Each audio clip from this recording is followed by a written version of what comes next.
သူမကိုတွေ့ဖို့ကြိုးစားရကနေမတော်တဆဖြစ်ပြီးထိခိုက်ထားတဲ့ပရိသတ်ကိုအခုလိုပျော်ရွှင်စေခဲ့တဲ့မေသက်ထားဆွေမြန်မာတန်စင်အစိုးရမေသက်ထားဆွေကတော့သူမရဲ့ပရိသတ်တွေအပေါ်မှာအခုလိုဆက်သဘောထားနဲ့ဆက်ဆံပြောဆိုတတ်သူတယောက်ပါအပေါ်ရံမှာမြန်မာမိန်းကလေးကောင်းတယောက်ပြီးသားစွာနဲ့မြန်မာဝတ်စုံလေးတွေပဲဝတ်ပြီးရိုးသားဖြူစင်စွာနေထိုင်ကြပေမဲ့ပရိသတ်တွေနဲ့ပတ်သက်လာရင်တော့သူမရဲ့ပုံစံကအရင်နဲ့မတူတော့ပါဘူးစကားကိုတလုံးချင်းပြောတတ်ပြီးအေးအေးဆေးဆေးနေထိုင်တတ်တဲ့မေသက်ထားဆွေကပရိသတ်နဲ့ပတ်သက်ရင်တော့အသက်ကြွရွှင်လန်းစွာနဲ့ပဲရင်းနှီးဖော်ရွေစွာဆက်ဆံတတ်ပါလား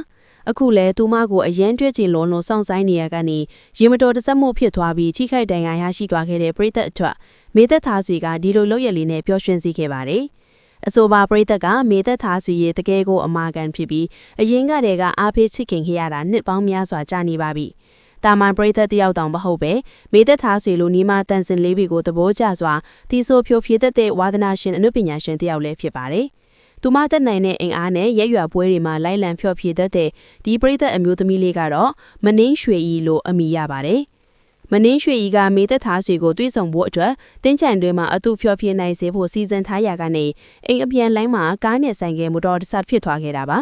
တစ်ဖက်ကကားရဲ့မစစ်မချင်းမောင်းနှင်မှုကြောင့်မနှင်းရွှေရီလည်းမျက်နှာအပါမင်းခြေထောက်ကိုပါထိခိုက်ဒဏ်ရာရရှိသွားခဲ့တာဖြစ်ပါတယ်။ဒါကြောင့်နောက်တနေ့အမေသက်ထားဆွေလာရောက်ဖျော်ဖြေမဲ့ပွဲမှာသွားမတွေ့နိုင်တော့ပဲအတူဖျော်ဖြေခွက်လည်းဆုံးရှုံးလိုက်ရတဲ့အတွက်အရန်ကိုဝမ်းနဲ့ခံစားနေရပြီးငိုကြွေးနေရကြောင်း TikTok မှာတင်ပြီးရင်ဖွက်လာခဲ့တာပါ။ကန်ဆိုတဲ့ကြားထဲကနေကန်ကောင်းတယ်ပဲပြောရမလားအဆိုပါဗီဒီယိုလေးကိုမေသက်ထားဆွေကတွေ့မြင်သွားပြီးသူမပရိသတ်ရဲ့အဖြစ်ကိုသိရှိသွားခဲ့ပါတယ်။ဒါကြောင့်ချက်ချင်းပဲပရိသတ်မနှင်းရွှေကြီးရဲ့ဖုန်းနံပါတ်ကိုရှာဖွေဆက်သွယ်ခဲ့ပြီးအားပေးစကားပြောလာခဲ့တာပါ။သူမနဲ့အရန်တွေ့ချင်ပေမဲ့မတော်တဆမှုကြောင့်တွေ့ခွင့်မရတာကိုထပ်တူးဝမ်းနေတဲ့အကြောင်းဒန်ယာရီလည်းအမြန်ဆုံးတက်တာပြောက်ပေးမှာမလို့စိတ်မပူဖို့အကြောင်းအားပေးနှစ်သိမ့်ပေးခဲ့တာဖြစ်ပါတယ်။အမာကန်ပရိသတ်ဖြစ်ပြီးတွေ့ဆုံခွင့်နဲ့လွဲချော်ခဲ့ရလို့ဝမ်းနေနေတဲ့မနှင်းရွှေကြီးလည်းမေသက်ထားဆွေရဲ့တကူးတကဖုံးဆက်ပြီးအားပေးတဲ့အတန်လေးကိုကြားလိုက်ရတော့ချက်ချင်းဆိုသလိုဝေဒနာတွေတက်တာသွားသလိုပါပဲ။အိယာထဲမှာမထနိုင်ပါဘူးဆိုပြီးဝမ်းနဲ့အားငယ်နေရကနေပျော်ရွှင်စွာကနေတဲ့ပုံရိပ်လေးတွေကြောင့်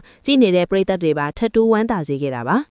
မေသက်ထားဆွေတာအသက်အရွယ်နဲ့မလိုက်အားတည်ငင်ရင်းကြပြီးဗုဒ္ဓဓမ္မစာပေတွေအပြင်မြန်မာရိုးရာယဉ်ကျေးမှုကိုပါထိမ့်သိမ်းထားတဲ့အနုပညာရှင်တယောက်မို့လို့ရင်းကြနေပေမဲ့ပရိသတ်နဲ့ပတ်သက်ရင်တော့အသေးစိတ်ကအစာကူးဆိုင်ပေးတာကိုအခုလိုတွေ့ရပါတယ်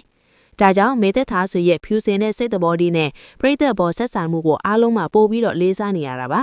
အခုအချိန်မှာတွေးခွင့်မရပေမဲ့တနေ့နေ့မှာတော့အတူတွေ့ပြီးစင်ပေါ်မှာဖျော်ဖြေကြမေလို့မေသက်ထားဆွေကသူမရဲ့ပရိသတ်မလေးကိုဖျော်ရွှင်စရာမျှော်လင့်ချက်လေးလည်းပေးခဲ့ပါသေးတယ်ပရိသတ်အနေနဲ့လည်းမတော်တဆမှုဖြစ်ခဲ့ရပေမဲ့မေသက်ထားဆွေကိုယ်တိုင်ရဲ့အားပေးစကားတွေကြောင့်ပို့ပြီးတော့ပျော်ရွှင်နေမှာပါ